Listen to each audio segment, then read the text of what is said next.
막 이런 행동들을 막 연속을 해서 상대방은 자기가 어떤 드라마 주인공이 된 것처럼 이런 관심과 애정 행위에 이렇게 파도처럼 쓸려가는 듯한 어떤 이런 느낌이 들 수 있어요. 이게 반복이 되다 보면 이 트라우마 본드라는 게 이제 생기게 돼요. 그래도 유독 나르시스트들의 어떤 먹잇감이 되는 정말 사람들이 있어요. 그러니까 그 용서를 해준 걸 고마워하는 게 아니라 내가 이렇게 되는구나. 얘한테는 닥터 프렌즈. 예, 안녕하세요. 안녕하세요. 예, 닥터 프렌즈입니다. 예, 지난 시간에 이어서 이제 원훈 선생님 모시고요. 이제 나르시스트들에 대해서 좀 이야기를 해보려고 하는데 이제 지난번 영상으로 나르시스트가 어떤 존재고 어떤 유형들이 있는지 이제 알았거든요. 어쨌든 그냥 설명만 들어도 나르시스트가 별로잖아요. 그리고 너무 나한테 부정적인 영향을 주는 게 분명한데 왜 우리는 이 사람들을 멀리하지 않고 가까이 두는 건지 나쁜 사람인 걸 알겠는데도 왜 멀리하지 못하는 건지 이제는 좀 그 피해자들 입장, 주변인들의 입장에서 한번 좀 얘기를 해주시면 좋을 것 같거든요. 나르시시스트들은 상대방이 영향을 받을 수밖에 없게끔 굉장히 조정을 잘해요. 조정. 네, 그래서 관계 안으로 끌어들이는 것도 잘하고 분명히 저 사람한테는 되게 피해를 주는 그런 건강하지 않은 관계인데 그 관계 안에 머물러 있게끔 조정을 잘하기 때문에 실은 말씀하신 것처럼 왜 그런 건강하지 않은 나르시스트 그렇게 하게끔 조정을 잘 하기 때문에 그런 거고 대표적인 조정 방법들에 대해서 이제 얘기를 드리고자 하는 거는 그 방법들을 알고 있으면 조정을 안 당하게 넘어가지 않을 수 있잖아요. 그래서 그러면 어쨌든 조정 방법이 뭐가 있을까요? 일단은 관계를 시작할 때 상대방을 관계 안에 끌어들이기 위해서 사용하는 대표적인 조정 방법이 러브밤잉이에요. 러브밤잉. 그래서 말 그대로 러브밤잉, 애정 폭탄을 이제 투척하는 거라고 생각을 하시면 되세요. 일단은 내 사람으로 끌어들이기 위해서 초반에는 엄청나게 애정 공세를 한다는 건데 보통 사람들과 하는 게 좀 다른가요? 나르시스트들은 외부에서 계속 찬사와 막 칭찬과 환호를 주는 그런 외부 공급원, 용어로는 나르시스트적 서플라이라고 부르거든요. 그래서 서플라이라는 용어를 많이 써요, 요즘에. 그래서 그런 서플라이가 되게 절실하게 필요한 사람들이기 때문에 사람들로 하여금 나는 되게 좋은 사람이고 나랑 함께하면 이 관계는 너무 좋은 관계야. 그렇게 착각하게끔 이제 이 조종하는 수단이 이제 러브밤이에요. 처음에 썸을 타는 관계일 때 잘 잤어요. 어디에요? 당신 있는 곳으로 달려갈게요.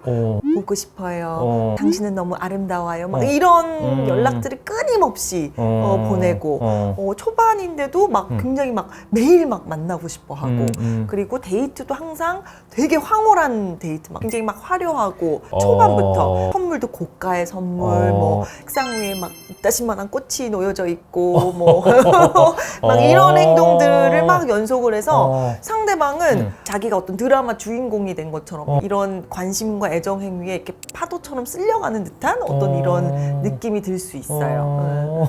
그래서 이 러브밤잉에서 되게 대표적으로 나오는 멘트들이 있어요.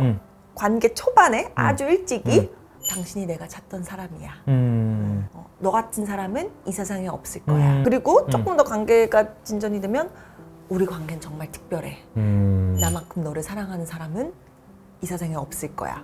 이런 멘트들이 실 러브밤잉 할 때 자주 나오는 멘트예요. 근데 이것만 봤을 땐 어쨌든 상대방을 아끼고 좋아해주고 최선을 다하는 것처럼 좀 보여질 수 있는데 이게 왜 문제가 될까요? 이 부분이? 관계 초반에 바로 나온다는 거죠. 이런 말들이 너는 너무 특별하고 난 너를 너무 사랑하고 우리 같은 관계는 없다. 이거는 실은 이런 감정이 형성되려면 그러게요. 아니 내가 누군 사람인지를 알아야 되고 이런 관계에 어떤 정서적인 교류가 있어야지만 실은 어떤 사랑의 감정, 애정의 표현 실은 이런 게 가능한 건데 내가 너무 특별하고 이런 사랑은 없는데 만난 지 3주 됐어요. 그거는 문제가 있죠. 물론 초반에 이제 굉장히 깊은 얘기를 나누고 이런 관계도 있지만 나르시스트들이 기본적으로 감정 공감이 안 되고 있고 피상적인 인간관계, 얕은 인간관계라고 하면은 만난 지 얼마 안 됐을 때 그냥 별다른 얘기도 안 했고 그냥 뭐 취미나 이런 정도만 얘기했는데 갑자기 내가 너를 이 세상에서 제일 많이 사랑하는 거고 당신 특별한 존재다라고 했으면 조금 이상하다라는 느낌 받을 것 느낄 수 같거든요. 있죠. 근데 러브밤이 그거를 못 느게끔 이런 애정 그럴 공세를 완전 계속해서 이게 생각할 틈이 없는 거예요. 없는 거예요. 그래서 많은 사람들이 나르시스트와 어떤 관계에서 러브밤을 막 당했는데 돌아보면 우리는 운명이래요. 근데 생각해보면 왜 운명인지 모르겠네. 왜냐면 그 사람에 대해서 실은 아주 깊이 있게 아는 부분도 없는 것 같고, 그러니까 막 되게 화려하게 막 가서 맛있는 거 먹고 놀곤 했는데 이렇게 진지한 진솔한 대화를 나는 기억은 별로 없는. 근데 그냥 달콤한 선물이나 달콤한 말들은 뭐 막 영화나 드라마 같이 막 이러지만 정작 서로의 어떤 감정 공유가 좀 잘 이어지지 않는 그런 느낌이겠는데 그러면 나르시스트는 계속 하나요? 지속적으로? 네.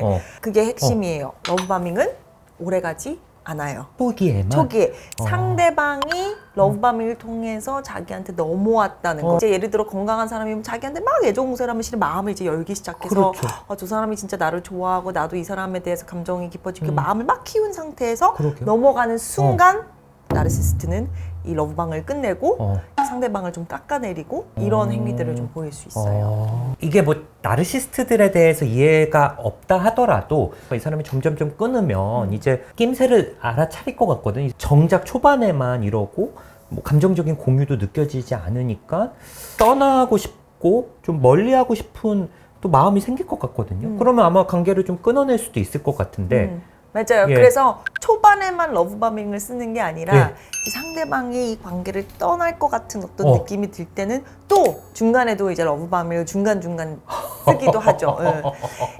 근데 이제 이 러브바밍을 이제 하는 이유가 나르시스트들이 이제 여러 가지가 있는데 이제 첫 번째는 자기의 진짜 모습을 보이면 상대방이 본인을 좋아하지 않을 수도 있다는 생각을 의식적으로든 무의식적으로 갖고 있기 때문에 상대방이 그거를 판단할 시간을 안 주는 거예요. 그러니까 판단하지 못하게 막 애정 공세를 함으로써 그 판단이 잘 안 서게끔 하는 부분도 있고 또 한 가지는 굉장히 자기의 과대성을 투사하는 거기도 해요. 왜냐면 영화같이 이런 아름다운 관계가 어떻게 만나자마자 형성이 될 수 있어요. 이거는 많은 어떤 정서와 사랑과 이런 게 밑받침이 돼야지 이게 아름다운 관계인 건데 이걸 이제 겉으로 굉장히 러브바밍으로 막 포장을 해놔서 이 관계 자체가 너무나 아름답고 멋진 관계면 그 안에 있는 나도 굉장히 아름답고 멋진 사람.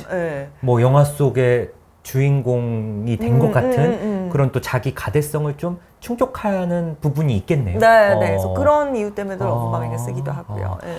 지금 말씀해 주신 거 보면 이제 어떤 연인 간의 관계에서만 또 이게 사용되나 하는데 사실 뭐 나르시스트의 이제 가해자랑 피해자와의 관계는 또 연인들 사이의 관계만 있는 건 아니잖아요. 그게 뭐 어떤 뭐 친구나 직장 뭐 이런 곳에서도 일어날 수 있는 부분인가요? 그럼요. 예를 들어서 직장에서의 러브바밍은 이렇게 나르시스트 상사가 있다. 근데 뭐 이렇게 아래 직원이 이렇게 뭔가 일을 시작한 지 그렇게 오래되지도 않아서 잘 모르는 상태인데 얘 정말 인재야. 얘 우리 회사 에이스가 될 거야. 이러면서 그리고 엄청 띄워주는 거죠. 그러면 당사자는 상사분이 나를 진짜 좋게 평가했구나. 그래서 나를 정말 이끌어줄 분이구나 라고 의욕이 막 뿜뿜. 나 정말 잘해야지. 일 열심히 해야지. 그때 이제 그 나르시스트 상사는 이제 엄청나게 일을 내릴 수 있죠. 너 없으면 회사 일 못한다. 너 때문에 우리 회사가 돌아간다. 이러면서 초반에 막 그러다가 이제 점점점 러브바밍을 끊고 오히려 좀 혼내거나 왜 이렇게 실수했냐 뭐 이러면 신입 입장에서도 항상 칭찬하던 상사가 갑자기 혼을 내고 막 화를 내고 그러면 나를 저렇게까지 칭찬하고 해주셨던 분인데 내가 뭘 잘못했나? 이럴 수도 있을 것 같고 잘해야지 내가. 더 잘해야지. 그러다가 이제 또 너무 이제 그게 지나쳐서 그만두려고 그러면 또 러브바밍을 막 해서 막 또 뭐 사주고 회식 자리에 부르고 뭐 승진을 시켜준다거나 고가평가를 잘해준다거나 뭐 이런 부분들이 또 중간중간에 있는 거죠.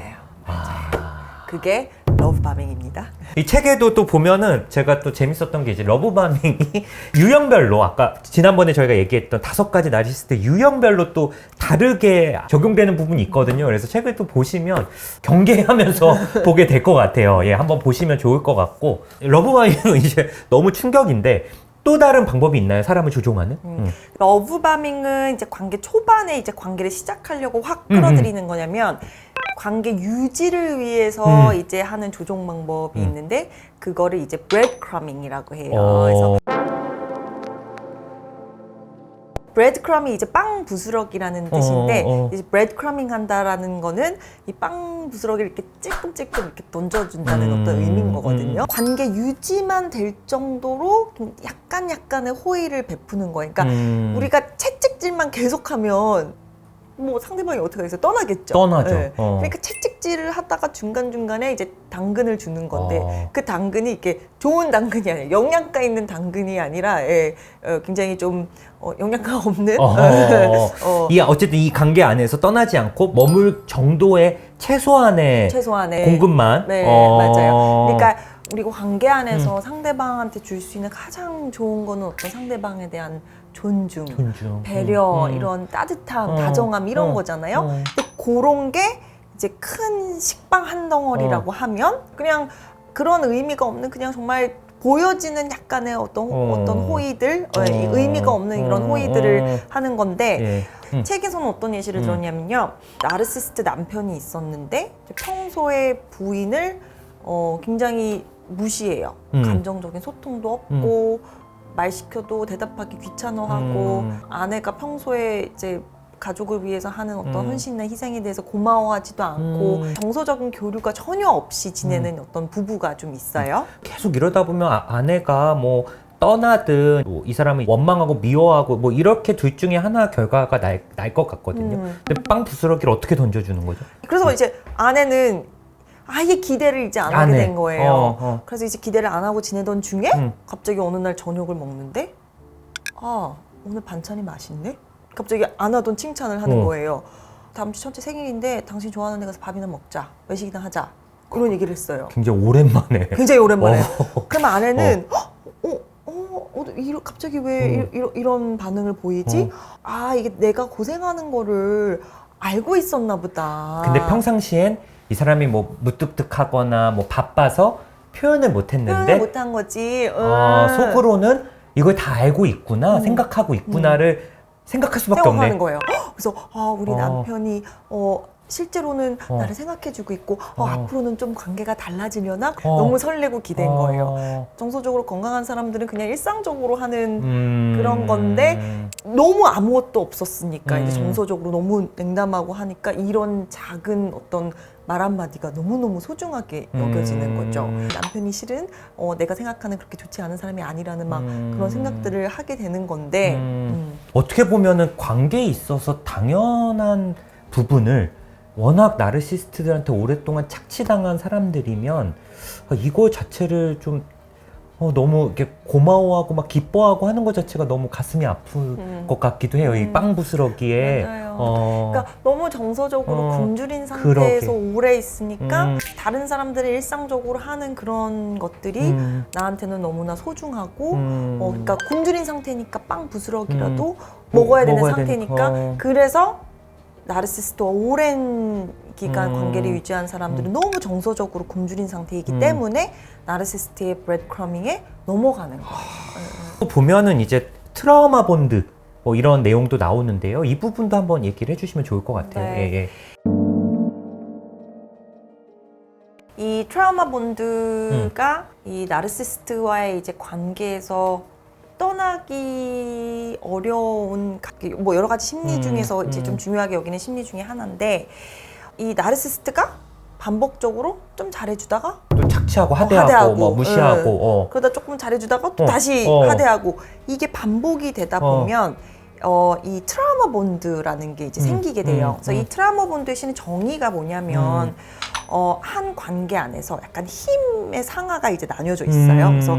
그래서 힘이 오히려 조금 더 우월한 어떤 가해자가 이 피해자한테 이 처벌과 그 보상을 반복적으로 주다 보면은 이 피해자가 이 자기보다 우위처럼 느껴지는 가해자한테 굉장한 어떤 유착이 생기는 건데 예를 들어서 학대적인 부모 아래 어린 자녀들이 이제 부모가 뭐 항상 학대적인 건 아니잖아요. 어떤 때는 사랑 표현도 하고 어떤 때는 예뻐 귀여워 하다가 갑자기 엄청 화를 내거나 정서적으로 엄청 차갑게 대하거나 그런 게 반복되면 그 아이가 별로 부모한테 애착을 형성을 안 할 것 같은데 잘 아시겠지만 오히려 그 애착에 더 집착하잖아요. 그렇죠, 그렇죠. 그거랑 비슷한 개념인 거거든요. 그래서 나르시스트가 막 강렬한 러브바밍 막 해서 상대가 이제 넘어오면 이런 가스라이팅과 혹독한 폄하로 굉장히 그 사람을 비하하고 깎아내리고 그리고 또 중간중간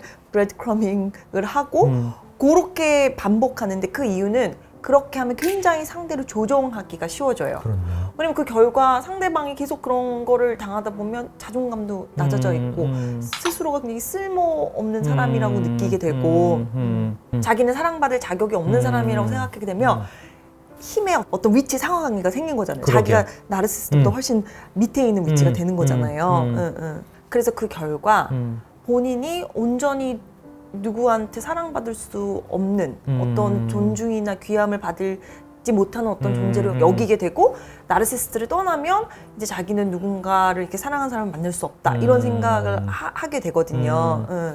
그래서 어쨌든 이 관계 계속 본드처럼 이 관계가 좀 단단하게 굳어지는 맞아요. 관계예요. 그게 맞아요. 이렇게 건강하게 애착이 형성돼서 둘 관계가 이렇게 굳건해지는 게 아니라 어쨌든 이런 가학적인 부분이나 이런 것 때문에 분리가 안 하기 되는 어려운 거예요. 병적인 관계가. 맞아요. 그래서 그 트라우마 본드 된 사람은 이렇게 자기 자신을 개별적인 개체로 인지하는 거를 굉장히 어려워해요. 어려워요. 예, 그래서 이 본딩이 형성이 됐기 때문에 굉장히 트라우마 본드 된 상태에서는 아무리 본인이 괴로워도 이 관계를 떠나는 게 너무 힘들고요. 막상 떠나고 나서도 다시 그 관계를 찾는 경우도 너무 많고 만약에 이 관계는 떠났다고 치지만 다시 비슷한 느낌의 트라우마 본드가 형성된 또 관계를 반복할 가능성이 전혀 다른 높아요. 사람에게. 예. 뭐 책에서도 보면 트라우마 본딩의 어떤 신호 이런 것들을 또 적어주셨는데 그런 부분도 한번 책을 보시면서 한번 뭐 알아보시면 좀 좋을 것 같고요. 예. 이 트라우마 본딩이 실은 의식적인 게 아니거든요. 그렇죠. 무의식적으로 예. 일어나는 거기 때문에 내 스스로 이걸 감지하기가 쉽지가 않아서 트라우마 본딩 됐을 때 특정 몇 가지 신호들이 있는데 그거를 알아차리면 내가 지금 트라우마 본딩 된 상태구나 라고 인지하는 데 도움이 될 것 같습니다. 예. 조심스럽게 제가 좀 여쭤보긴 하는데 그래도 유독 나르시스트들의 어떤 먹잇감이 되는 정말 사람들이 있어요. 그러니까 근데 뭐 헬프님들도 이 영상 보시면 절대 그분들 잘못이 아니고 당연히 나르시스트들의 잘못인데 그래도 이 나르시스트들이 자신의 어떤 서플라이로 이제 쟤는 좀 내가 조종하기 쉽겠다. 저 사람한테 좀 접근하고 싶다. 이런 먹잇감이 되는 어떤 그런 특징들이 좀 있는 것 같거든요. 책에도 나왔는데 맞는 것 같더라고요. 그런 걸 또 설명을 좀 해주시면 좋을 것 같아요. 그러니까 나르시스트들이 유독 좋아하는 사람. 사람들의 어떤 특징이 있죠. 아마 뭐 나르시스트들이 같은 나르시스트한테 접근하진 않을 것 같거든요. 쉽지 않잖아요. 오진 선생님 얘기 주신 것처럼 되게 나의 좋은 측면들인데 이거를 좋은 사람들한테 쓰면 너무 좋은 관계도 좋은데 이제 나르시스트와의 관계 안에서는 오히려 이런 나의 좋은 측면들이 이렇게 좀 나르시스트를 약간 자석처럼 끌 수 있는 그런 측면도 있고 첫 번째가 공감 능력이 높은 거예요. 공감 능력이 높은 사람한테 나르시스트들이 좀 접근하는 이유가 뭘까요? 왜냐면 나르시스트들은 정서적으로 굉장히 좀 불안정해서 이렇게 내적으로 이렇게 우울감이나 불안감을 되게 잘 느낀다고 했잖아요. 맞아. 근데 이제 공감 능력이 높은 사람들은 상대방의 감정을 되게 예민하게 알아차리고 저 사람이 우울해하는 것 같네. 저 사람 화가 나 있나? 그러면서 이제 그걸 빨리 캐치하고 그리고 뭔가 이 사람의 감정을 이제 좀 안정될 수 있게 왜냐면 공감 능력이 높은 사람들은 주변에 누군가가 굉장히 힘들어하고 불편하는 걸 보면 내가 너무 불편하잖아요. 맞아. 이 사람을 좀 마음을 좋게 해줘야 될 것 같고, 뭔가 좀 이렇게 편안하게 해줘야 될 것 같고. 그럼 그 사람이 좀 듣고 싶어하는 말이나 좀 해줬으면 한 행동을 또 공감 능력이 좋은 사람들은 또 이렇게 먼저 해줄 수도 있겠네요. 그쵸. 자기 그래서 감정을 이렇게 예민하게 알아차려주고 하는 사람들이 얼마나 좋겠어요, 나르시스트 입장에서는. 자, 공감 능력이 좋은 사람들이 또 이런 나르시스트를 좋아하는 부분일 수 있을 것 같고, 두 번째는 또 뭐가 있을까요? 이제 사람을 봤을 때 정말 그 사람의 좋은 측면을 주로 보는 사람들. 좋은 측면들. 그리고 쉽게 용서해주는 그런 특성이 이제 나르시스트들이 굉장히 좋아하죠. 왜냐면 나르시스트라고 하더라도 우리가 얘기했던 건강하지 않은 측면도 있지만 실은 건강한 측면도 뭐 있잖아요. 근데 이제 건강한 측면만을 이제 주로 바라보고 이쪽 측면들이 조금 안 보려고 하는 사람들은 오히려 이제 나르시스트를 잘 알아보지 못하는데 조금 더 취약할 수 있겠고, 그 나르시스트들이 죄책감을 잘 못 느낀다고 했잖아요. 그러니까 스스로는 어떤 잘못된 행동을 제어할 능력이 없어요. 내가 무슨 잘못을 했어요. 근데 상대방이 진짜 좋은 마음으로 그래, 그럴 수도 있지 하고 용서해 줬어요. 근데 또 잘못을 했어요. 그러면 그래, 용서. 이게 반복이 되면 나르시스트들은 어떻게 생각을 하냐면 그 용서를 해준 걸 고마워하는 게 아니라 내가 이렇게 해도 되는구나. 얘한테는? 이건 문제 없구나. 이렇게 받아들일 수 있거든요. 그러면서 점점 더 좀 과한 행동을 할 수도 있고. 그러니까 본인이 원하는 대로 행동을 하는 거죠. 그래서 이제 그래서 그런 사람들을 좋아하는 거죠. 일단은 공감 능력이 일단 있는 사람, 좋은 점만 보려고 하고 용서를 잘해주는 분들. 세 번째는 또 뭐가 있을까요? 세 번째는 다른 사람의 어려움을 굉장히 도움을 주고 싶어하고 힘든 상황에 있는 사람들을 구해주고 싶어하고 착한 사람인데요? 옆에 어떤 누군가 힘들어하는 사람이 있을 때 그냥 지나친 게 너무 마음이 죄책감도 느껴지고 힘들어하는 그런 사람들인데, 그러니까 나르시스트들은 본인의 어떤 이런 어려움들을 상대방한테 잘 전달하고 본인을 도와주게끔 굉장히 상황에 대한 조정을 잘하거든요.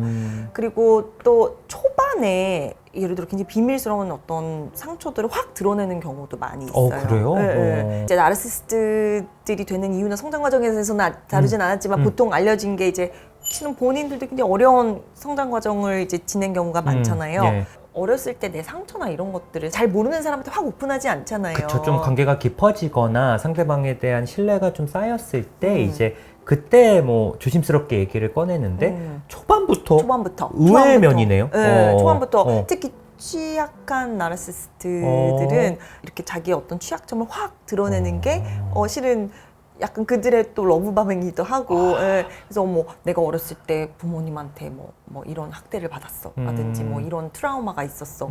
아주 관계 초반부터 오픈을 하는 거예요. 그 이유가 뭘까요?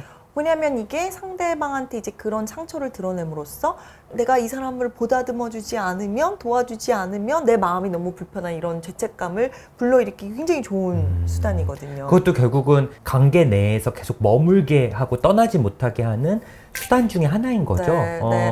그래서 이런 나르시스트를 굉장히 다른 사람을 막 도와주고자 하는 마음, 구해주고자 하는 마음이 큰 사람이 만났다. 그러면 어떻게 이렇게 많은 상처를 안고 살 수 있을까? 내가 좀 도와줘야지, 내가 구해줘야지, 이런 마음을 이제 먹게 되는 경우가 많고, 실제로 저는 이제 저한테 진료 보신 어떤 환자분들은 이렇게 표현을, 내가 되돌아봐서 내가 왜 이 관계를 시작하게 됐냐면 상대방이 굉장히 좀 치근한 마음이 들었다. 이렇게 얘기해 주시는 분들이 생각보다 꽤 많아요. 그럼 내가 뭔가 떠나면 이 사람이 망가지거나 이 사람이 엉망이 될 것 같아서 그 관계를 계속 뭐 좀 끊지 못하는 분들도 있겠네요.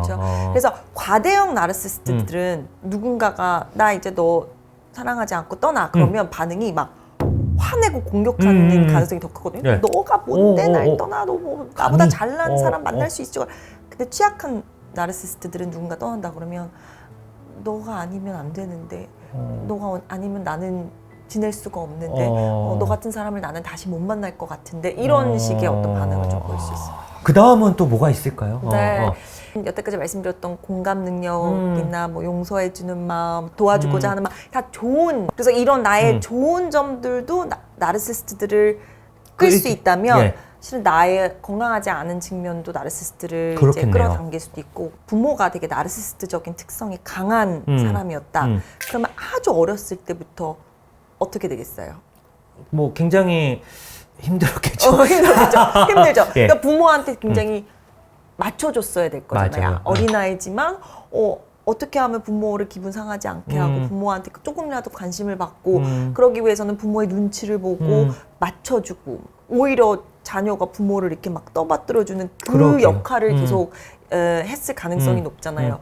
그러니까 그 역할이 몸에 배게 되는 거거든요. 약간 습관이 된 거네요. 그렇죠? 그러니까 성인이 돼서도 비슷한 나한테 그 역할을 요구하는 사람을 봤을 때 이게 나한테는 건강하지가 않지만 익숙하기 때문에 그렇지. 끌리는 부분이 있고 맞아. 나르시스트 또한 그런 역할을 필요로 하는데 뭔가 그 역할을 굉장히 잘하는 사람이에요. 그러면 그 사람한테 이제 나르시스트도 굉장히 끌릴 수가 있는 거죠. 그렇죠. 근데 이제 그런 역할에 익숙하지 않은 사람은 쟤 뭐야? 그리고 멀리하고 그렇게 할 수 있는데 그 역할에 계속 익숙해진 사람이면 그냥 이 관계가 고통스러운 관계여도 좀 반복할 가능성이 높을 수밖에 없겠네요. 그렇죠. 그래서 우리가 이제 뭐 무의식이라고도 얘기도 하고 뭐 맞아요. 스키마라고도 얘기도 하지만 정말 나한테 건강하지 않고 결과적으로는 괴로움을 주는 건데 계속 뭔가 그 상황을 반복하는 이유는 이게 익숙해서 편하게 느껴지기 때문이에요. 맞아요. 예. 그러니까 한번 패턴화가 되면 그 패턴을 깨기가 쉽지 않아서 사실은 뭐 이거는 꼭 나르시스트뿐만 아니라 정신과에 오시는 많은 분들이 이런 반복되는 패턴 때문에 사실은 고통을 겪고 또 치료를 받는 목적 중에 하나가 자신의 패턴을 또 인지하고 그거를 또 변화시키고 깨기 위함이기도 하잖아요. 맞아요. 근데 그런 부분도 있겠네요. 네. 어떻게 보면. 네. 그래서 약간 진료 보러 오실 때 처음에는 뭐 나르시스트적인 배우자 나 뭐 처가 뭐 시댁 이런 이슈로 오셨지만 결국 쭉 면담을 해보면 우리 가족도 이게 나르시스트적인 측면이 있었구나 내가 몰랐을 뿐이지라고 그거를 좀 네. 뒤늦게 깨닫는 네. 책에도 또 자세하게 설명을 해주셔서 또 궁금하신 분들이 있으면 이런 경우 어떻게 대처해야 되는지 이 부분도 뭐 궁금하신 분들은 뭐 책이나 또 유튜브에도 올리셨죠? 예, 토닥 유튜브에 거기에도 또 보시면 좋을 것 같습니다. 어쨌든 원은수 선생님 모시고 어떤 우리 주변에 있는 나르시스트에 대해서 또 일단 파악하고 경계하고 내 자신에 대해서도 한번 좀 파악하는 그런 컨텐츠를 좀 찍고 있고요. 이제 뭐 다음 편에도 이어서 또 저희가 컨텐츠를 좀 찍을 예정이니까 뭐 이제 한 편 남았거든요. 네, 약간 지치신 것 같은데. 아닙니다. 아니에요? 저희 한번 오시면 너무 길게 촬영을 하긴 하는데 다음 영상도 이제 얼마 안 남았으니까 계속 있어주시고 우리 헬프님들도 다음 영상까지 이제 시청을 또 부탁드리겠습니다. 예, 감사합니다. 감사합니다. 예.